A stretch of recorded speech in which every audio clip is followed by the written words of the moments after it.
দেখো আমি ঝাড়ু দিয়ে কি করছি ভাববে হয়তো, আসলে কি জানো তো, কালকে সর্ষের বালিশেই ঘুম পাড়াই। আর দেখো কাণ্ড আমার মেয়ে।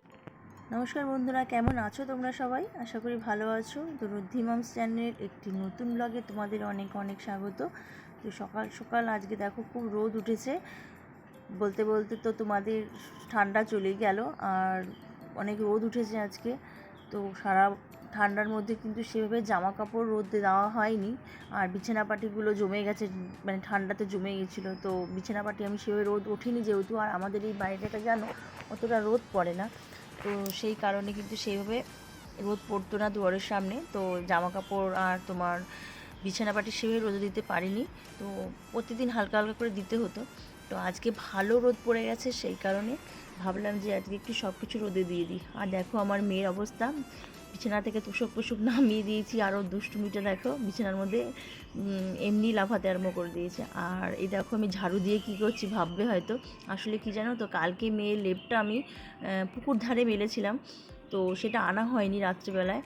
তো না আনার দরুন তো কী হয়েছে, অনেক রাত্রিবেলায় নিয়ে আসা হয়েছে, তো সেই কারণে ভাবলাম, মা বলেছিল যে বাচ্চাদের জিনিস তুলতে দেরি হলে ঝাড়ু দিয়ে মানে ঝাঁটা দিয়ে ঝেড়ে নিতে।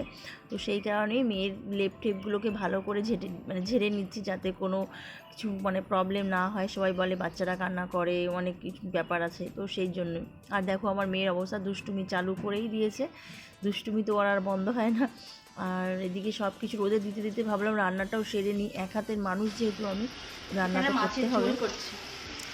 এদিকে আমি মাছের ঝোল বসিয়েছি। ও বাপ রে বাপ, কি গরম পড়েছে, এত গরম পড়েছে মানে আর বলার মতো না। কালকে রাত থেকে পড়েছে গরমটা, প্রচুর গরম পড়েছে।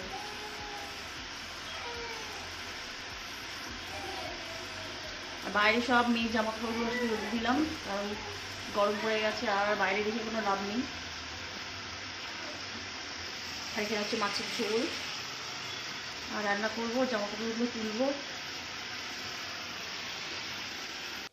রোদে দেওয়ার পর এখন ঘরে নিয়ে আসার পালা। তো দেখো আমি একা একা নিয়ে আসছি কীভাবে, ভীষণ ভারী এই তোষকটা, একার পক্ষে কিন্তু সম্ভব নয় নিয়ে আসা, সেই জন্য আমি এটাকে ভালোভাবে নিয়ে আসতে পারিনি, টেনে টেনে আমার এটাকে নিয়ে আসতে হয়েছে ঘরে।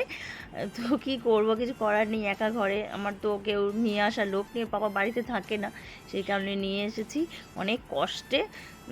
আর এখন দেখো আমার মেয়েকেও বিছানা থেকে নামিয়ে দিচ্ছি, আর ও দাঁড়িয়ে দাঁড়িয়ে দেখছে যে মাম্মা কী করছে। আসলে ও তো কখনো এগুলো দেখেনি যে জিনিসগুলো কি হচ্ছে না আছে। ও দেখো হতবাক হয়ে দাঁড়িয়ে দাঁড়িয়ে ও ও দেখছে যে আমি কি করছি।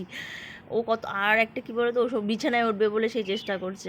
ভাবলাম যে এটা ভালো করে পেতেছি যখন, আর জানো তো রোদে দেওয়ার পরে তোষকটা এত গরম হয়েছে, মনে হচ্ছে নরম আরও বেশি হয়েছে। এইভাবে বিছানাপাটি রোদে দিলে খুব সুন্দর হয়, গরম হয়, এমনকি বিছানাটা নরমও হয়। আমি ভালো করে ঝেড়ে টেড়ে নিয়ে এসেছি যেহেতু। তো এরপরে, আর যেহেতু গরম পড়ে গেছে, এখন ভালো রোদ উঠবে, তো নিয়ে আসা যাবে, ভালোভাবে রোদ ফোদ দেওয়া যাবে। আর দেখো আমার মাম্মার অবস্থা, লুকোচুরি খেলছে কোথায়, ওইখানে গিয়ে গিয়ে শুধু লুকোচুরি খেলে, ওর দুষ্টুমিটা সারাক্ষণ এরকমই করে, ওখানে গিয়ে লুকিয়ে থাকে। এর আগের দিনকে আমি খুঁজে পাচ্ছিলাম না, তারপর দেখছি ওখানে গিয়ে বসে বসে খেলা করছে। আর খেলা করছে বলতে রিমোটটা নিয়ে বদমাশি করছে ওখানে নিয়ে। তো এই দেখো আমার বিছানাপাটি পরিষ্কার করা হয়ে গেছে, আর দেখতে পাচ্ছ। আর একটা কথা বলি, দেখো এই যে তোমাকে দেখালাম যে এই দেখো এই সর্ষের বালিশটা, এটা হচ্ছে সর্ষের বালিশ। এটা একদম ছোটোবেলা থেকে কিন্তু আমি আমার মাম্মাকে জন্য বানিয়েছিলাম, আমার মেয়ের জন্য। একদম সর্ষে দিয়ে, এখানে 1 কেজির মতন সর্ষে আছে, এই 1 কেজি সর্ষে দিয়ে কিন্তু বালিশটা বানিয়েছিলাম। তো সবাই বলেছিল যে আমাদের বাড়ির বয়স্করা যে সর্ষের বালিশ দিয়ে বালিশ বানালে বাচ্চার মাথা নাকি খুব ভালো হয়। তো সেই কারণে আমার মেয়ের মাথাটাও কিন্তু ছোটো, বাচ্চারা ঘুমোলে নাকি খুব ভালো হবে, তাদের মাথাটা সুন্দর গোল শেপে থাকে। তো সেই জন্য আমি তো এই সর্ষে দিয়ে বালিশটা বানিয়েছিলাম, তাই তো ভাবলাম যে তোমাদের একটু শেয়ার করি। তো এখনও কিন্তু আমার মেয়ে কিন্তু এই বালিশেই ঘুমোয়, ওর কিন্তু বালিশ আছেই, দেখো সামনে দেখতে পাচ্ছ, কিন্তু ওকে আমি এটা শোয়াই না, আমি ওকে সর্ষের বালিশেই ঘুম পাড়াই।